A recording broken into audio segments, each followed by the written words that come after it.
Hello, MC Breeze, 21st of February. 30-year anniversary of Discombobulatorbubalator.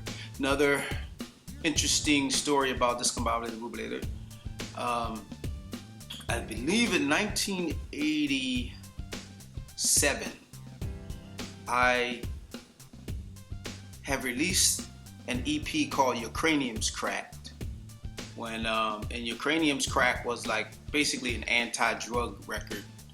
And on that also I had a record called Yo Lady Who, which is probably the first time that Charlie Mack had his name on the record. Well, it's definitely the first time. Charlie Mack was a good friend of mine, and you know, he was a part of our team, and so I put out the record. It said like, first out the limo was Charlie Mack. Bam, bam, bam, bam, bam. My man Billy Bill was chilling in the back. Also had Billy Bill was part of the team. DJ Trevor and we worked on that track. So Your Cranimus Cracked, Yo Lady Who, and I believe it was another song. I'm not sure at this point. But I remember releasing the record. It was an EP, had 3 songs on it. And the record really wasn't selling that well. So a guy named Larry that owned the record store downtown, he said, man, he said, what you need to do with that EP is you need to put Discombobulatorbubalator along with the songs that you have and already on the record. So I went back and I added Discombobulatorbubalator to that EP and a song called Bass and Tone, which is like, it was a song where I was really dissing this girl, because it was a situation where I had this girl, you know, at the time I was dating, but I didn't really have a set girlfriend. So I was seeing this one girl, and one night her cousin showed up at my house. Oh man, just the clothes she had on was crazy. So anyway, I let her in. Nothing really big happened, but she went back and told the other girl that something did happen, and it didn't. So I made this diss record called Bass and Tone, and I put that on the EP as well. But I didn't have the money to redo the cover. So the cover of that record doesn't say that it has Discombobulatorbubalator as a song. So what I did was I made these little green stickers with the names of the songs and stuck that on the plastic that covered the record to let people know that there were additional songs inside of the record. And and the initial making of that record was interesting too, because one thing about this independent record business is like, I never really made a lot of money making records. Yeah, I mean, that's honest God's truth. Basically, whenever I would sell records, I would take the money that I sold records from, and I would use that record to buy more equipment. So I started out with a Dr. Rhythm, and I eventually moved up to a 909 drum machine. I think I had a 727, I think a 505. I had different types of drum machines and got better equipment. I got to the point where I didn't have to go to recording studios anymore.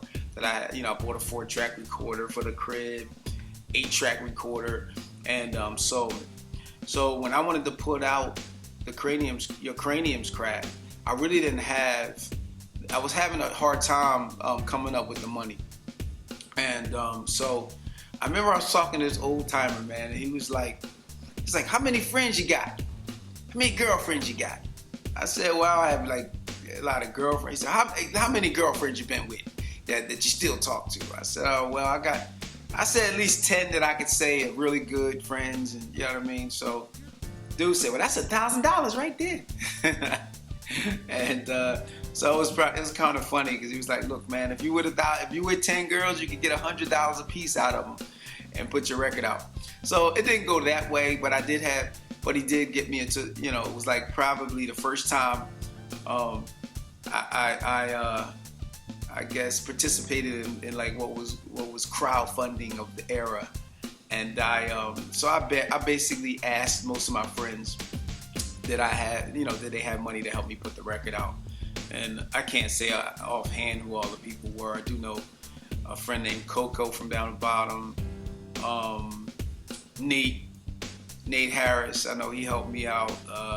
There was a few more friends, and then the rest of the money I kind of hustled up. I didn't really use 10 people.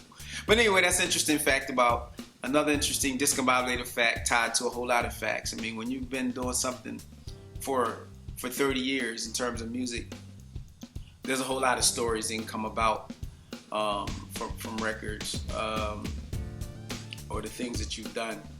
So, Discombobulator 30th anniversary, that was a story about another release of Discombobulator, and that was on the Your Cranimus Crack LP. So some people have both versions, one with 3 songs, and some people have the one with 5 songs on it.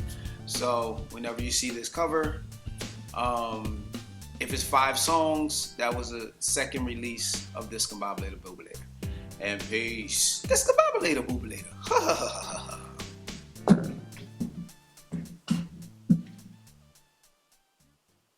Situation with those so-called friends. Your cranium's cracked. It's cracked. It's cracked. Your cranium's cracked. It's cracked.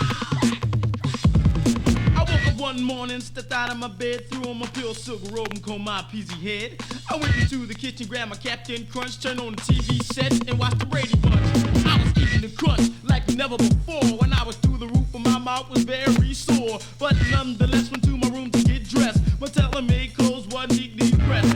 All my nice sneakers, my gold and my coat. Dashed for the door, caught a lump in my throat. I had to laugh, I had all my clothes on, it didn't take no bath. Back to the bathroom, took off my clothes, kicked the cat in his face, I almost broke his nose. The cat hollered, wow! I apologized, I said, listen cat, my feet don't got eyes. I stepped in the tub, turned on the shower. He jumped on my back and screamed, cat power! He was scratching, biting.